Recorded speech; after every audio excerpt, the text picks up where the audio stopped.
Hi. Today we're going to be discussing mummy issues, or how to use texture brushes in Procreate 5.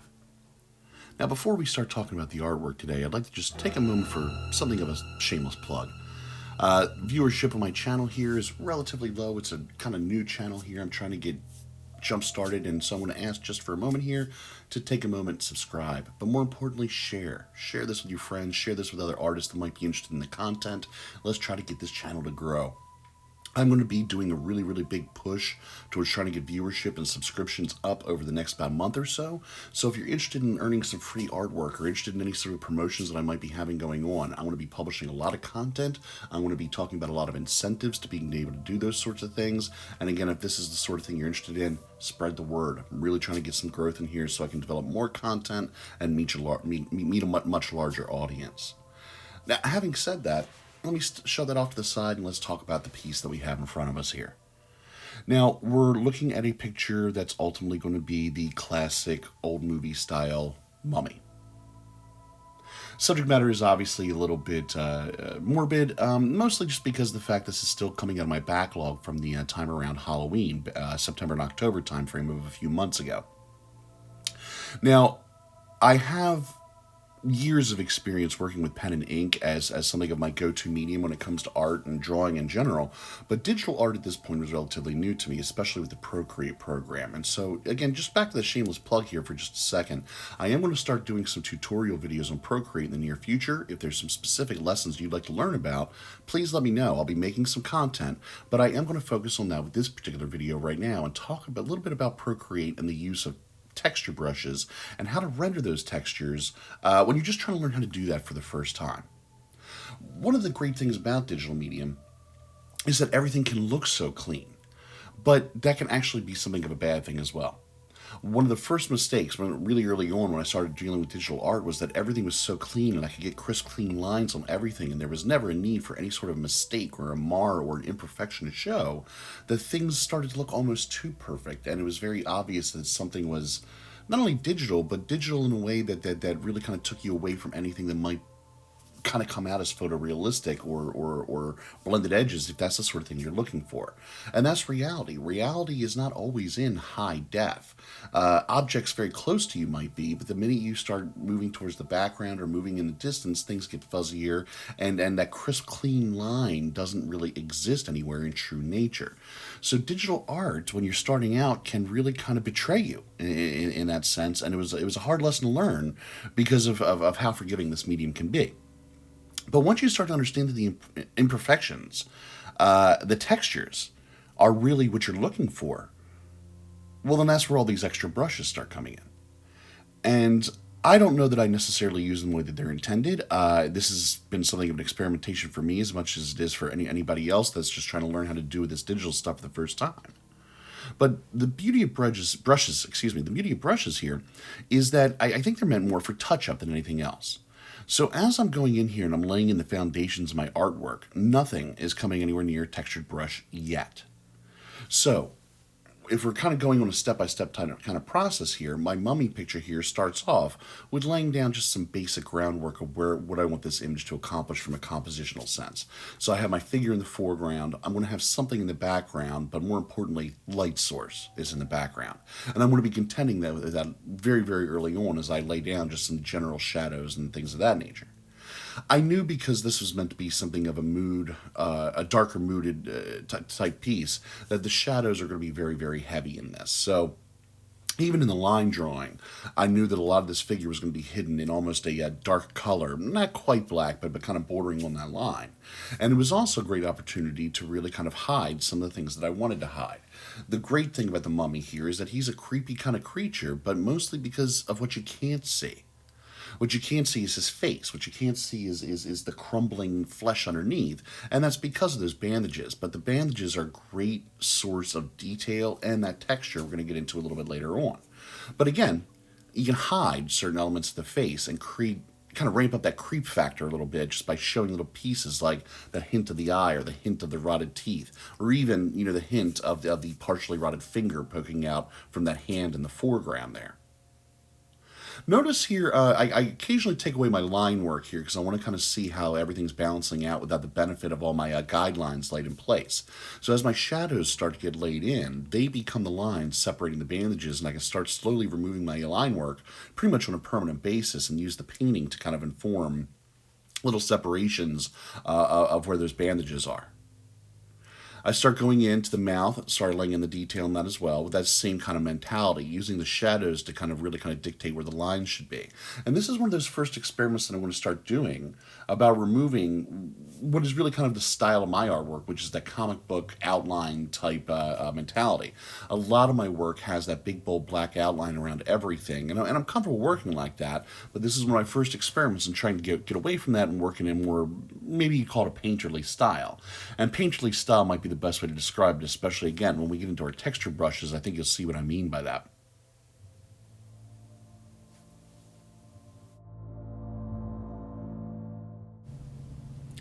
Okay, so we're starting to work in on the fingers here.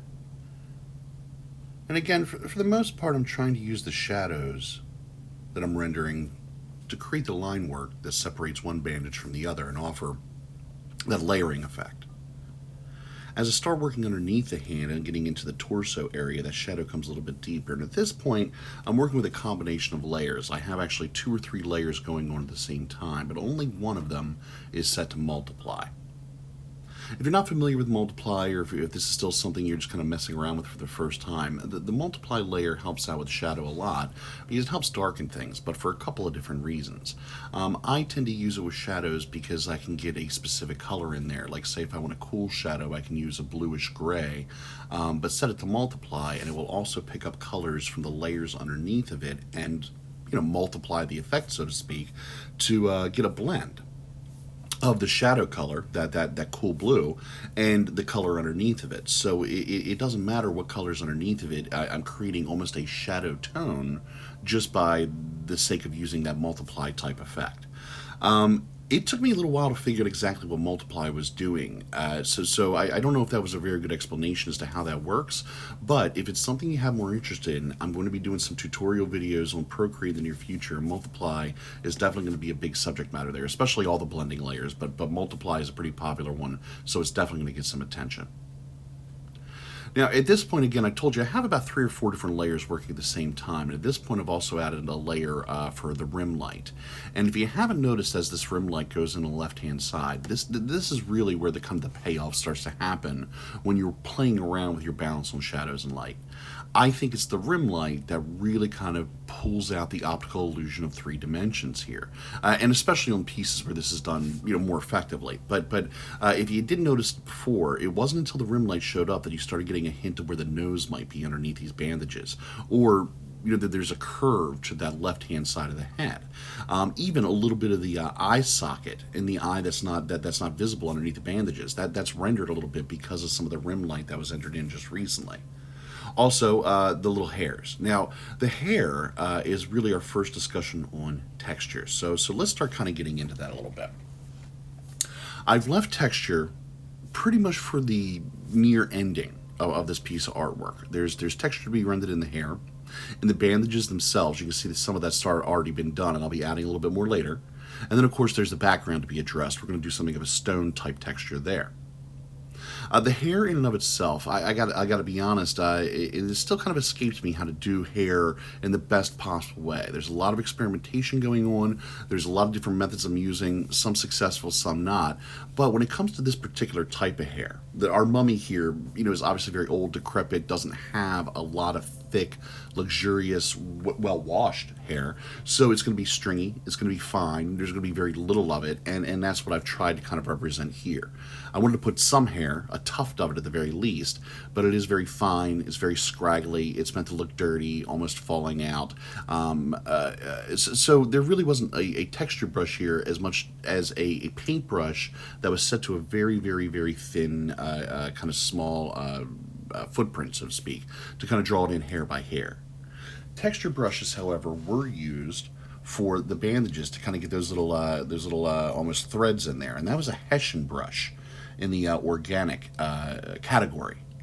Now, I want to stress the idea here that the reason these texture brushes work is because, again, this is something I'm using on a multiply layer, so I'm almost painting in a shadow, and something similar is happening with that background as well. Now, that is an industrial category brush called Rusted Decay.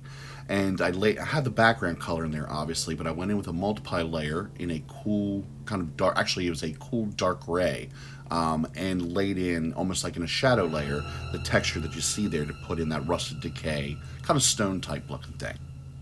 Another layer was put in over top of it so I could draw in the hieroglyphs. And again, that layer was also in a multiply mode. So that way I could try to get some of the color of that orange stonish in there. Now again, I'd like to point out just from a color balance type situation that the background there is a stone color, but it's mostly of an orange type. And the shadow color I'm using is a cool blue gray. So they are playing off of each other to try to get that rendered 3 dimensions. Later, I'm going to put in the light source for this to try to get some of those hieroglyphs to kind of sink in or pop depending on what part of the stonework it's in. And when I do that, that light is going to be rendered in an overlay mode. But the light source itself is a warm yellowish orange. Very bright though, bordering on almost white. I will say that at no point in any time in this piece did I ever go with a pure black or a pure white. Everything has some sort of color in it, and I think that kind of lends to that idea of trying to get it to look as naturalistic as you possibly can. I don't know that there's a lot of examples in real nature where there is such a thing as a pure black or a pure white. One of the things I like to do while I'm in here is detail work with cracks and stuff like that in stone. I think it helps to the texture. Whether or not I'm successful, again, I'll leave that to you to judge. And I've done this in a couple of other paintings, but just in case the question comes up, in the upper left-hand corner, you'll see 2 ink blotches there, a gray and kind of a light. Those are actually the pure colors for my cool shadow and my warm light. They're on a layer that has no blending mode, no setting applied to it. It's just a normal mode. So that way when I want to come back to my shadow, I can pick that color back up again in its purest form and do the same thing with the light. So I'm going to wrap this thing up by saying again, thank you for being a watcher here. Please be a subscriber if you're not already. There's a nice close-up for you. I'll be publishing more soon. Please stay tuned, and I'll be back. Thanks.